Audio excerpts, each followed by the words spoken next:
हमारा आज का टॉपिक है क्रोनिक इन्फ्लेमेशन। आज हम लोग जानेंगे क्रोनिक इन्फ्लेमेशन क्या है और इसके कौन कौन से बेसिक स्टेप्स हैं। तो सबसे पहले जानते हैं क्रोनिक इन्फ्लेमेशन क्या है। क्रोनिक इन्फ्लेमेशन क्या होता है? ये एक लॉन्ग ड्यूरेशन का प्रोसेस होता है और इसमें देखें तो ये एक्यूट इन्फ्लेमेशन के बाद आता है तथा इसमें इन्फ्लेमेशन तथा टिश्यू नेक्रोसिस, टिश्यू डिस्ट्रक्शन या टिश्यू का जो है नेक्रोसिस दोनों एक ही समय पर एक ही साथ होती है। तो आइए जानते हैं इसके बेसिक स्टेप्स कौन कौन से हैं। जनरली अगर देखें तो इसका जो इसमें 4 बेसिक स्टेप्स हैं। पहला हमारा है मोनोन्यूक्लियर सेल इन्फिल्ट्रेशन, दूसरा हमारा टिश्यू डिस्ट्रक्शन या नेक्रोसिस, थर्ड हमारा प्रोलिफरेशन और फोर्थ है हमारा फॉर्मेशन ऑफ ग्रेनुलोमा। आइए सबसे पहले जानते हैं हम लोग mononuclear cell infiltration. Mononuclear cell infiltration क्या होता है? जनरली आप देखें तो हमारे जो क्रोनिक इन्फ्लेमेटरी जो लीशंस होते हैं, ये लीशन वाला होता है, छोटे छोटे घाव कहलाते हैं।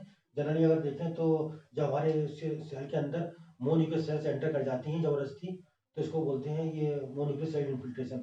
अगर हम जाने दें मोनोन्यूक्लियर सेल्स की यहाँ बात करते हैं तो कौन कौन सी हैं, तो जनरली देखें तो फेगोसाइटिक सेल्स और लिम्फोइड सेल्स हमारी जो होती हैं मोनोन्यूक्लियर सेल्स होती हैं जिनमें एक न्यूक्लियस पाया जाता है। अगर देखें तो फेगोसाइटिक सेल्स की बात करें तो फेगोसाइटिक सेल्स वो होती हैं जो हमारे जो जितने भी बैक्टीरिया वायरस हैं और ये जितने भी आपके जितने भी जो डैमेज पार्ट्स हैं सेल्स के उन सबको खा जाती हैं, वो कहलाती है हमारी फेगोसाइटिक सेल्स। अगर इनको जनरली देखें फेगोसाइटिक सेल्स को हम लोग सर्कुलेटरी मोनोसाइट्स के रूप में और मैक्रोफेजेज और एपिथेलियल सेल्स के रूप में रिप्रेजेंट कर सकते हैं। जनरली अगर देखें तो इसमें मैक्रोफेजेस का बहुत ही इंपॉर्टेंट रोल होता है क्रोनिक इन्फ्लेमेशन में, क्योंकि यही आदत जनरली बहुत जल्दी एंटर कर जाती है इसकी ज़बरदस्ती। और हम लोग जानते हैं दूसरा हमारा इसका पार्ट है टिश्यू डिस्ट्रक्शन या नेक्रोसिस। जनरली क्या होता है जब ये जो हमारे मोनोसाइट्स या मैक्रोफेजेस वगैरह हैं जब ये एंटर कर जाती हैं फोर्सफुली, तो इनसे एक एंजाइम निकलता है जैसे प्रोटीज, लाइपेज और इलास्टेज। ये क्या करता है, हमारे टिश्यूज को गला देता है। इसी को हम लोग टिश्यू डिस्ट्रक्शन या नेक्रोसिस कहते हैं। और फिर नंबर थर्ड आता है हमारा प्रोलिफरेटिव चेंजेस।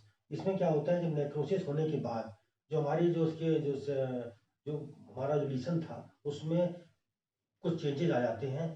जो हमारे स्मॉल ब्लड वेसल्स हैं वो डिस्ट्रैक्ट होने लगती हैं, डिस्टर्ब होने लगती हैं और इस कारण से वो जो और हमारे फाइब्रोब्लास्ट जो है स्टिमुलेट हो जाती हैं। और फिर धीरे धीरे जो नेक्स्ट स्टेप में क्या होता है, हमारा ग्रेनुलोमा का फॉर्मेशन हो जाता है और उसके बाद जो है हील जो कि फाइब्रोसिस द्वारा हील्ड होता है। हम लोग लास्ट स्टेप पे आते हैं फॉर्मेशन ऑफ ग्रेनुलोमा या ग्रेनुलोमेटस इन्फ्लेमेशन। इसमें क्या होता है, ग्रेनुलोमा फॉर्मेशन हो चुका है और जनरली अगर देखें ग्रेनुलोमा हमारा क्या होता है कि सर्कमस्क्राइब मतलब चारों तरफ से राउंडेड होता है, गोल होता है।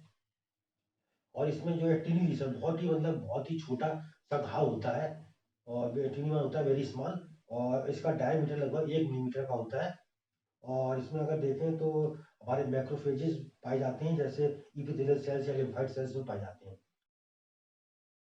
क्रोनिक इन्फ्लेमेशन के बेसिक स्टेप्स को हम लोग ग्राफ द्वारा समझ सकते हैं।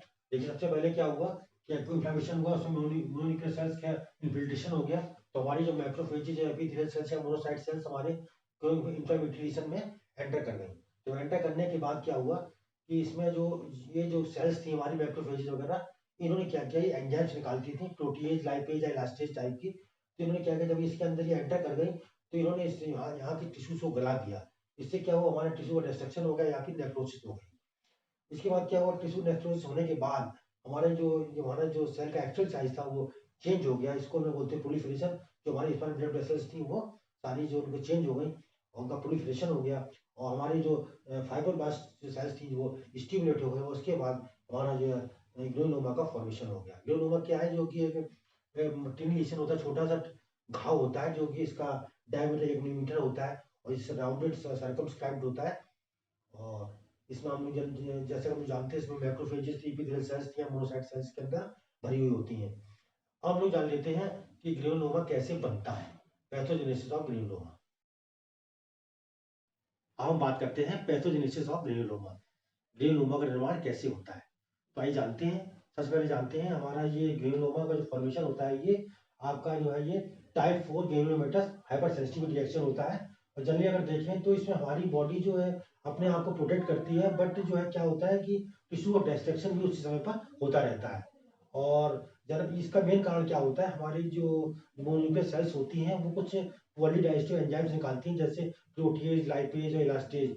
इसके कारण से वो जो डिस्ट्रक्शन हमारा प्रोसेस चालू होता है। अगर एग्जाम्पल के रूप में देखें तो माइकोबैक्टीरियम ट्यूबरकुलोसिस और माइकोबैक्टीरियम लेप्री इसके एग्जाम्पल्स हैं। ये हमारा जो बैक्टीरिया है हमारा टीबी का, माइकोबैक्टीरियम ट्यूबरकुलोसिस और माइकोबैक्टीरियम लेप्री जो है लेप्रोसी स्ट्रोक का आपका बैक्टीरिया है। हम लोग जानते हैं इनके कि कौन कौन से स्टेप्स हैं।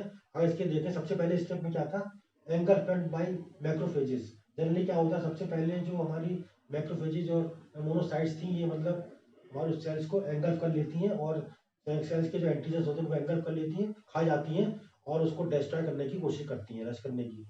दूसरे स्टेप में क्या होता है, जब ये हमारी मैक्रोफेज जो मोनोसाइट्स जब उसको एंगल्फ नहीं कर पाती हमारे एंटीजन्स को, तो उसके बाद क्या होता है, फिर ये हमारे CD4+ T सेल्स जो होती हैं ये एक्टिवेट हो जाती हैं। जब ये CD4 T सेल्स जब ये भी वर्क नहीं कर पाती हैं तो क्या करती हैं, हमारे जो कुछ एक्टिवेटेड जो CD4+ T सेल्स थी और ये एक्टिवेट मैक्रोफेजेस क्या करते थे, ये साइटोकाइंस का निर्माण करते थे। अब साइटोकाइंस का मेन काम क्या होता है, ये क्या करते हैं, इसमें कुछ इसके वो है आपके रोल इनके, जैसे IL1 IL2 क्या करते हैं, ये IL1 का मतलब होता है इंटरल्यूकिन जो फैक्टर होते हैं, ये IL1 IL2 ये क्या करते हैं, जो CD4+ T सेल्स का अधिक मात्रा में प्रोलिफरेशन को स्टिमुलेट कर देते हैं। दूसरा क्या करते हैं, TNF अल्फा क्या करता है, ये फाइब्रोब्लास्ट स्टिमुलेशन, फाइब्रोब्लास्ट का प्रोलिफरेशन को ये प्रमोट करता है। और नेक्स्ट हमारा आता है इंटरफेरॉन गामा, ये क्या करते हैं, हमारे मैक्रोफेजेस को एक्टिवेट कर देते हैं। और फिर लास्ट में आता है हमारे ग्रोथ फैक्टर्स, ये क्या करते हैं, हमारे मैक्रोफेजेस को एक्टिवेट कर देते हैं और फाइब्रोब्लास्ट को जो है फाइब्रोब्लास्ट ग्रोथ को स्टिमुलेट कर देते हैं। इसके कारण से क्या होता है, उसके लास्ट में हमारा जो है ग्रेनुलोमा का फॉर्मेशन हो जाता है। तो ये था हमारा ग्रेनुलोमा